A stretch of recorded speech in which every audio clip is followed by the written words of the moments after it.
Assalamualaikum warahmatullahi wabarakatuh. Perkenalkan, nama saya Nurul Fadila Kadir dengan NIM 2006-0350-2007 dari program studi pendidikan sosiologi kelas B.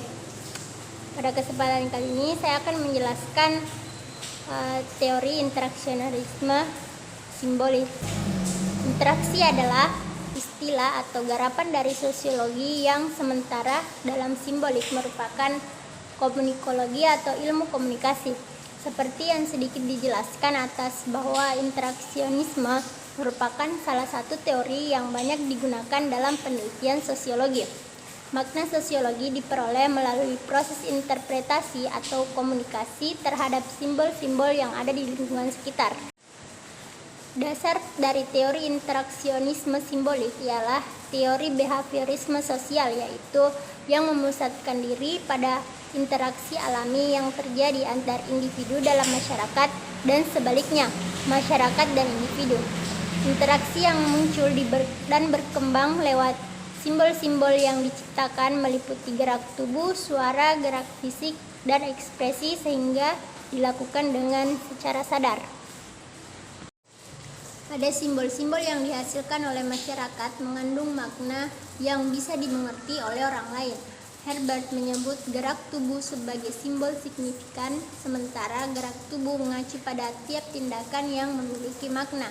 Makna yang ada ditanggapi oleh orang lain dan memantulkannya lagi sehingga terjadi interaksi. Contoh interaksionisme simbolik yaitu ketika melihat rambu-rambu lalu lintas, larangan parkir dengan simbol lempengan berbentuk lingkaran dengan tanda huruf P yang dicoret. Tanda ini merupakan simbol dan disepakati bahwa makna tersebut berupa larangan parkir di seputaran tempat tanda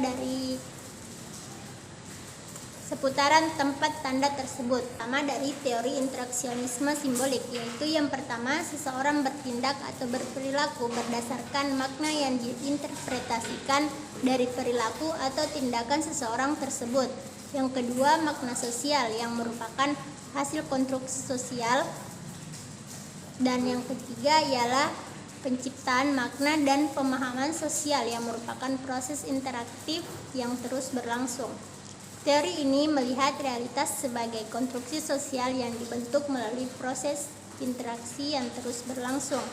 Selain itu, teori ini juga digolongkan sebagai teori mikrososiologi yang ranah analisisnya sampai terhadap aspek individu. Herbert Blumer juga memberi 3 asumsi yang didapat dari teori ini, yaitu yang pertama, manusia bertindak sebagai makna yang diberikan oleh orang lain. Yang kedua, makna muncul dari dalam interaksi antar manusia. Dan yang ketiga, makna dimodifikasi melalui interpretasi. Seiring berjalannya waktu dan perubahan zaman, teori ini berkembang menjadi berbagai aliran dan mazhab. Dalam perkembangan yang dikembangkan oleh Herbert Blumer telah bergeser ke arah analisis mikro. Interaksionisme sudah memasuki era baru, disebut dengan post-Blumerian. Adanya upaya secara terus-menerus untuk mensintesikan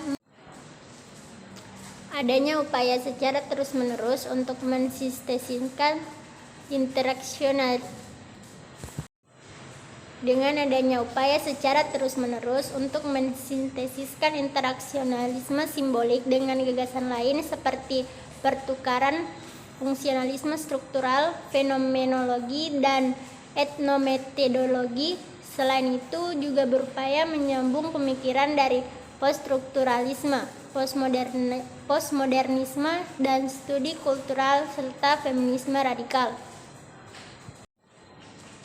Sejarah dari teori interaksi simbolik yaitu teori ini berkembang di 2 universitas yang berbeda, yaitu University of Iowa dan University of Chicago.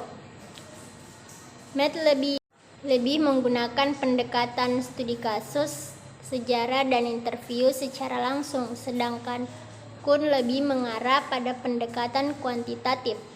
Contoh tema dan kasus dari teori ini yaitu didasarkan pemikiran tentang self atau pribadi dan hubungan dengan masyarakat.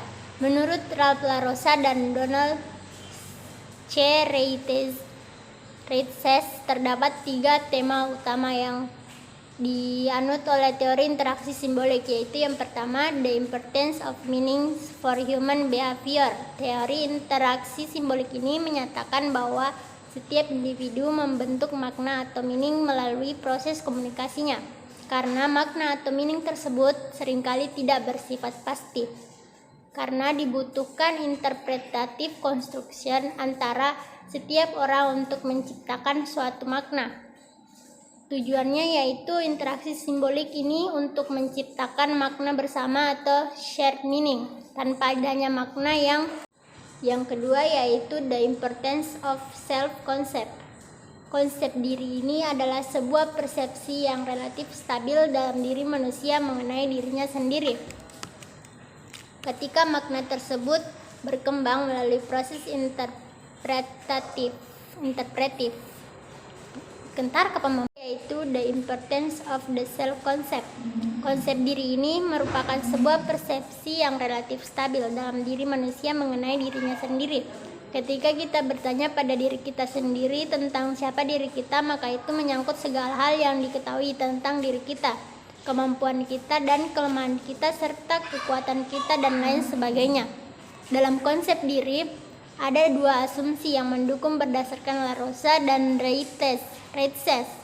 Yang pertama, tiap manusia membangun konsep dirinya melalui interaksi dengan orang lain, karena manusia tidak dilahirkan dengan konsep diri tersebut, tetapi justru mendapatkan konsep diri melalui interaksinya dengan orang lain.